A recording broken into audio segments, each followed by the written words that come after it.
This is the AI Music Revolution, brought to you by JG BeatsLab. JG BeatsLab is a methodology company for serious musicians working with AI tools. Not tips, not hacks, a complete system for getting consistent professional output from platforms like Suno and Murica. We call it the unlocked system. The framing is simple. You can be a vending machine operator, pressing buttons and accepting whatever the AI gives you back, or you can be a director, understanding the platforms well enough to get exactly what you want from them. Lane 2 work, human-authored, AI-assisted music creation. That's what this show is built on. Here's today's episode.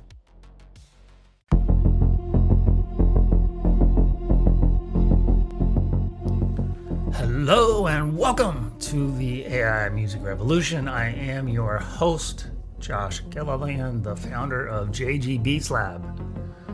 Before we get into this week's recap, something I haven't talked about publicly yet, and I'll be honest, it feels a little strange bringing it up because it's my own numbers and that always risks sounding like bragging.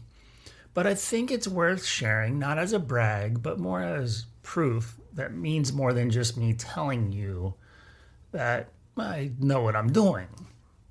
So one of my own AI-assisted bands, it's a band called Anchor Down. It has a track called Wired Nerves. And it's in the middle of a real breakout on Pandora right now. It's over 500,000 streams total over a couple months. It went from about 64,000 streams in March to six figures a month for 3 straight months after that, April, May, and June.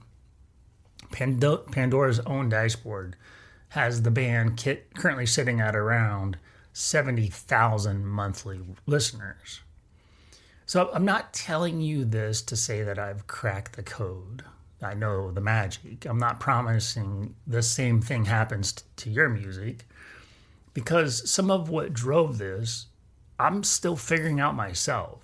Once this picture settles, I'm going to do a full, honest breakdown of what actually happened here, what's repeatable, and what was the probability, just the algorithm finding it.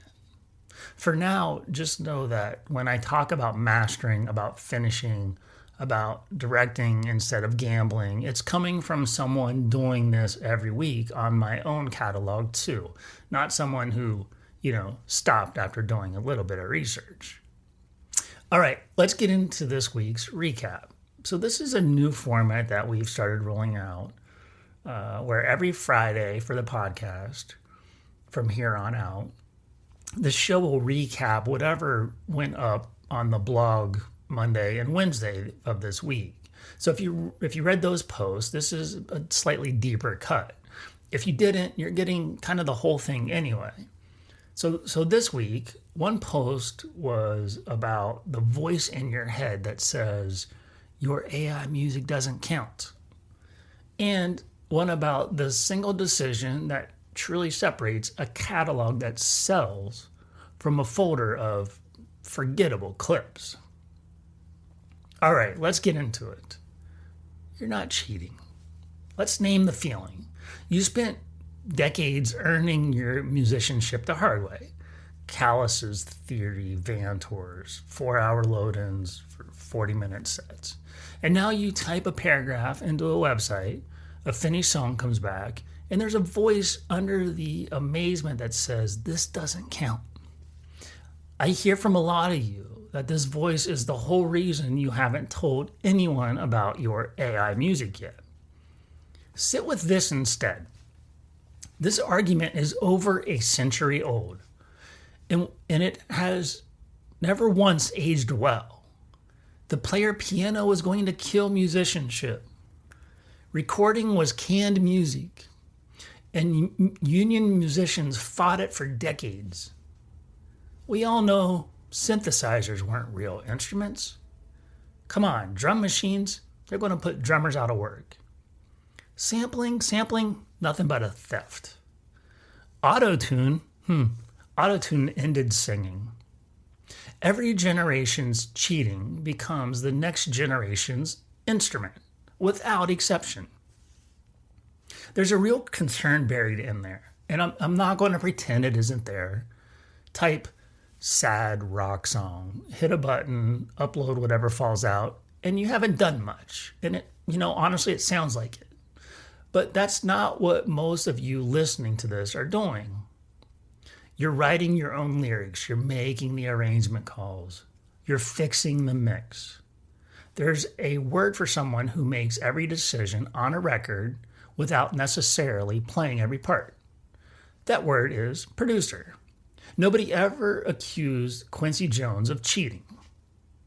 And the part that should actually excite you, for most of us, this isn't a shortcut in the music.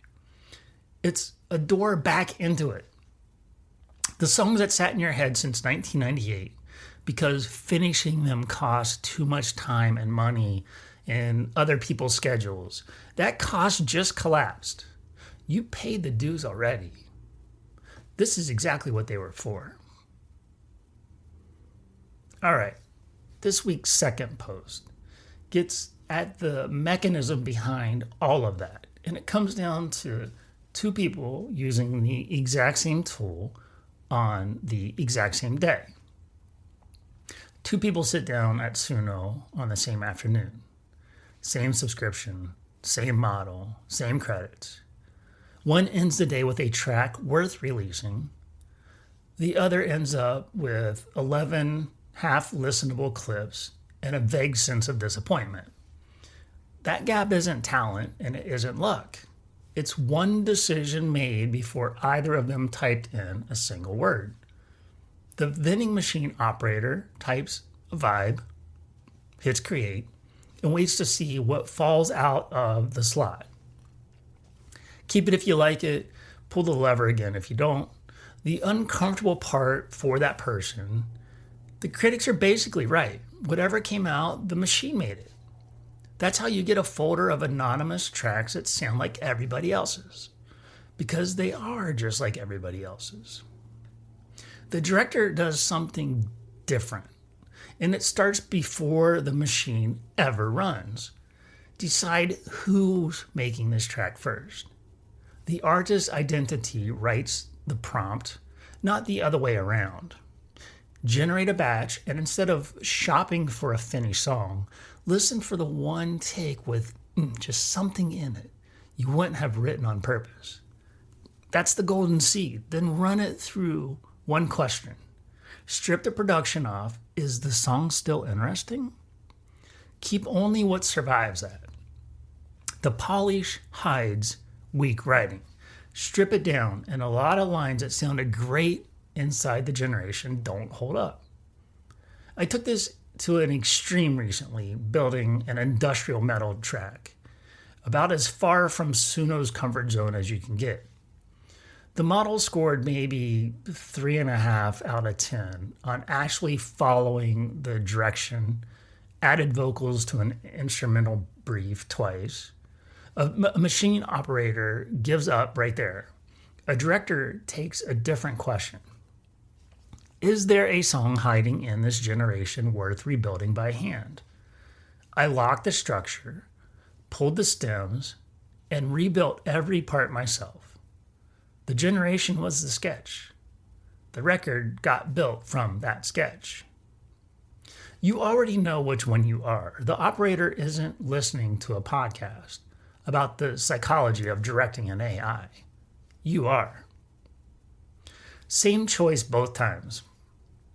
Bring the vision, or wait to see what falls out of the machine. Full posts are linked in the show notes. In the complete system behind both of them, all 7 books, the research, fader, is the Red Lab library. $97, one payment. One more thing.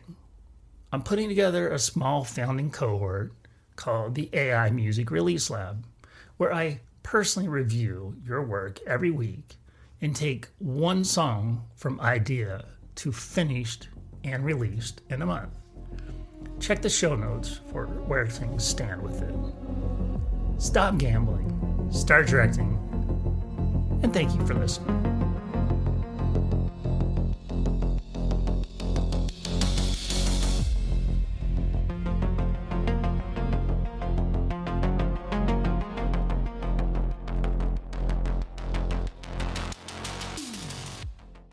One more thing before you go. Every Thursday morning, I send out a newsletter, one email a week.